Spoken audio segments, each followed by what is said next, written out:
تو آپ ہمارے چینل کو سبسکرائب، لائک اور شیئر اپنے دوستوں کے ساتھ ضرور کریں۔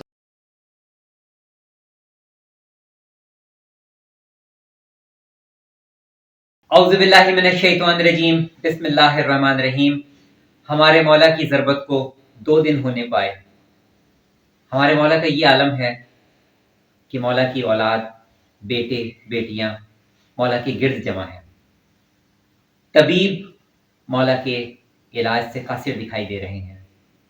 ان کا کہنا یہ ہے کہ شاید امکان ہے کہ اگر مولا کو دودھ زیادہ سے زیادہ پلایا جائے تو ہو سکتا ہے کہ اس زہر کا اثر کچھ کم ہو سکے۔ یہ دیکھتے ہوئے کوفہ کے یتیم بچے ایک کے بعد ایک دودھ کے جام لیے میرے مولا کے در پر ہیں۔ ہر بچے کی کوشش ہے کہ وہ دودھ کے جام کے ذریعے مولا کو بچانے کی کوشش کرے، کیونکہ کل ہمارے مولا کا ہاتھ اس کے سر پر ہوتا تھا، شفقت بھرا ہاتھ، محبت و بھرا ہاتھ، لطف و کرم بھرا ہاتھ میرے مولا کا کوفے کے یتیموں پر ہوا کرتا تھا۔ آج یہ یتیم بے آسرا ہونے کو جا رہے ہیں۔ ایسے میں میرے مولا اپنے بیٹوں کو وصیت کر رہے ہیں۔ آخری جملے مولا اپنے بیٹوں حسن اور حسین کو فرما رہے ہیں، اور اس میں بھی ہمارے مولا اپنے بیٹوں کو یہ تاکید کر رہے ہیں کہ دیکھو، یتیموں کے بارے میں باخبر رہنا۔ تمہارے ہوتے ہوئے یتیم کہیں ایسا نہ ہو کہ ان کے حقوق زائل ہو جائیں، کہیں ایسا نہ ہو کہ یتیم پریشان رہ جائیں اور تمہاری موجودگی ہو۔ بیواؤں کے بارے میں خبرگیری کرتے رہنا، محتاجوں مسکینوں کا خیال رکھتے رہنا۔ اتنے کریم ہمارے مولا، اور اپنے بیٹوں کو وصیت کر رہے ہیں کہ دیکھو، قرآن پر عمل کرنے میں کہیں دوسرے تم سے آگے نہ نکل جائیں، اور دیکھو میرے بعد امت میں خون نہ بہنے دینا، امت کا شیرازہ نہ بکھرنے دینا۔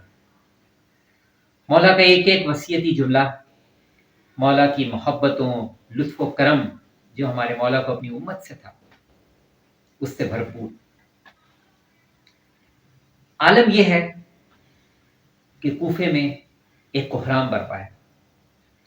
جب سے مولا کی ضربت کی خبر کوفے میں عام ہوئی ہے، ایک اضطراب ہے ہر طرف۔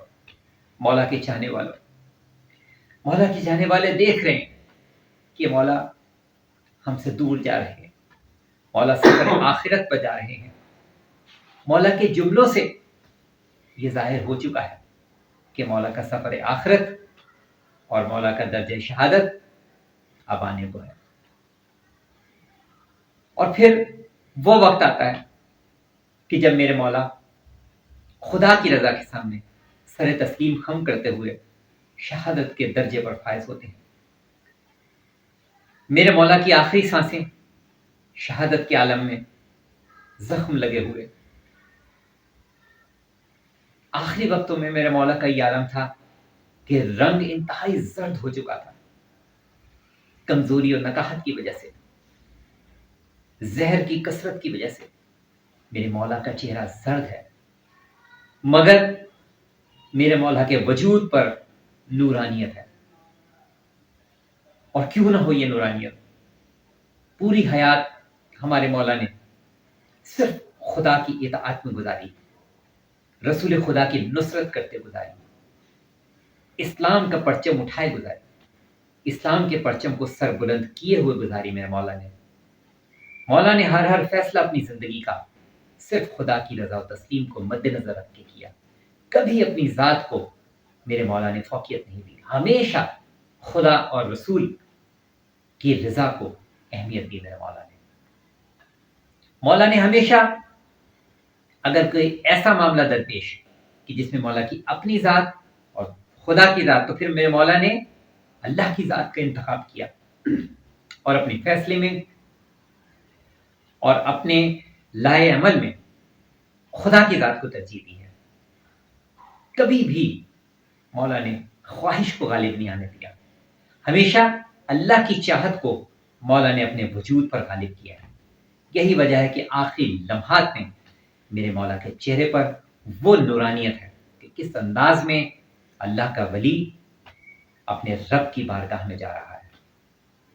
اور پھر وہ لمحہ آیا کہ جب علی کی بیٹیوں کا گریہ، میرے مولا کا جنازہ، میرے مولا کی تجہیز و تکفین، جس میں ملائکہ نے خود اپنا کردار ادا کیا. روح رسول خدا حضرت محمد مصطفیٰ صلی اللہ علیہ وآلہ وسلم نے شرکت فرمائی.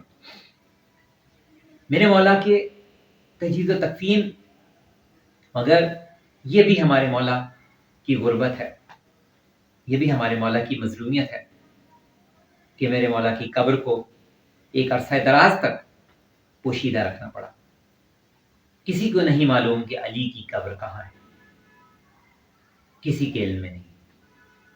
جبکہ وہ جگہ جو کہ حضرت نوح کے زمانے سے طے ہو چکی تھی، جس کو آج ہم نجف کہتے ہیں اور اس زمانے میں زہر کوفہ کہا جاتا تھا اسے، وہاں میرے مولا کی تدفین ہوئی. لیکن زمانہ گزر رہا ہے، کسی کو معلوم نہیں کہ شیر خدا کی قبر کہاں ہے. حتیٰ کہ ایک بادشاہ کا زمانہ آتا ہے اور ایک شکاری ایک ہرن کے تعاقب میں روانہ ہے، تو اس کا کتا ایک مقام پر جا کر ٹھہر جاتا ہے اور آگے نہیں بڑھتا، ہرن کا تعاقب نہیں کرتا. اسے تجسس ہوا یہ کیسی جگہ ہے کہ جہاں سے یہ آگے کی جانب نہیں بڑھ رہا. جب معلوم کیا تو پتہ چلا کہ یہاں پر اللہ کے ولی کی قبر ہے. بس یہاں سے علی ولی اللہ کی قبر کے بارے میں لوگوں کو معلوم ہوا، اور پھر لوگ جوک در جوک مولا کی قبر کی زیارت کے لیے آنے لگے. زمانہ گزرتا گیا اور آج نجف اشرف مرجع خلائق بنی ہوئی ہے کہ جہاں دنیا کے دور دراز کے علاقوں سے، دور دراز کے ممالک سے لوگ مولا کے در پر زیارت کرنے کے لیے آتے ہیں، اپنی دعائیں حاجات لے کر آتے ہیں اور اپنی دعاؤں کا شرف قبولیت پاتے ہیں. مولا مشکل کشا کی قبر آج بھی مومنوں کی دکھوں کی آماج گاہ ہے. یہاں آج بھی مولا کے چاہنے والے امان پاتے ہیں. کل اگر وہ بوڑھے ضعیف کہ جب مولا ان کو اپنے پاس بٹھا کر کھانا کھلاتے تھے تو فقط یہ کہتے تھے، اگر وہ پوچھتے تھے کہ آپ کون ہیں، مولا سے ان کا تعارف پوچھتے تھے تو کہتے تھے کہ نام جان کر تو کیا کرے گا، بس یہ جان لے کہ اللہ کا ایک فقیر کے پاس موجود ہے. بس یہ میرے مولا کا انداز تھا، یہ میرے مولا کا انداز عاجزانہ تھا.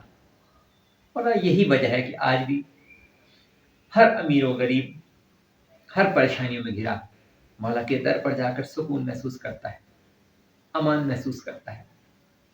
کسی کو علم چاہیے، اس کو علم ملتا ہے. کسی کو دنیاوی پریشانیوں نے گھیرا ہوتا ہے، اس کی دنیاوی پریشانیاں دور ہوتی ہیں. کوئی اپنی آخرت کی حاجات کو لے کے جاتا ہے، اس کی وہ حاجتیں بھی پوری ہوتی ہیں.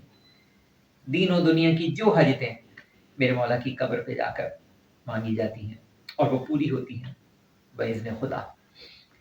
دعا یہی ہے کہ یوم علی کے موقع پہ پوری دنیا میں مولا کے چاہنے والے مولا کا غم منا رہے ہیں اور مولا ہی کے بارے سے امام زمان علیہ السلام کو پرسہ دے رہے ہیں. روز شہادت مولا متقیان مولا عارفان حضرت علی بن طالب علیہ السلام کا. تو ہماری جانب سے بھی یہ کچھ مصائبی جملوں کا پرسہ ہمارے وقت کے امام کی بارگاہ میں مقبول و منظور ہو، اور آپ سب کا سننا، اور جہاں جہاں یہ ذکر پہنچے گا اور ایام شہادت مولا علی کے دنوں میں ضربت سے لے کر اب تک جو مختلف پیغامات آپ تک پہنچے ہیں اور پھر آپ کے ذریعے اور دیگر مومنین کرام تک پہنچے ہیں اور پہنچ رہے ہیں، خدا تعالیٰ ان سب کی توفیقات خیر میں بھی اضافہ فرمائے. اور خدا بند عالم ہمیں مولا کائنات حضرت علی بن طالب علیہ السلام کی حیات مبارکہ اور ان کی سیرت، جس کے لیے مولا نے اتنی محنت کی، جس کے لیے ہمارے مولا نے ہمارے لیے قربانی پیش کی، ہمیں مولا کی قربانیوں کا احساس کرتے ہوئے مولا کے ہیں تو ہمیں مولا کے بن کر چلنے کی توفیق عطا فرمائے. اللہم صلی علی محمد و علی محمد وعجل فرجہ. السلام علیکم ناظرین، امید کرتے ہیں آپ لوگ سب خیریت سے ہوں گے. اگر آپ ہمارے چینل پر نئے آئے ہیں تو آپ ہمارے چینل کو سبسکرائب، لائک اور شیئر اپنے دوستوں کے ساتھ ضرور کریں.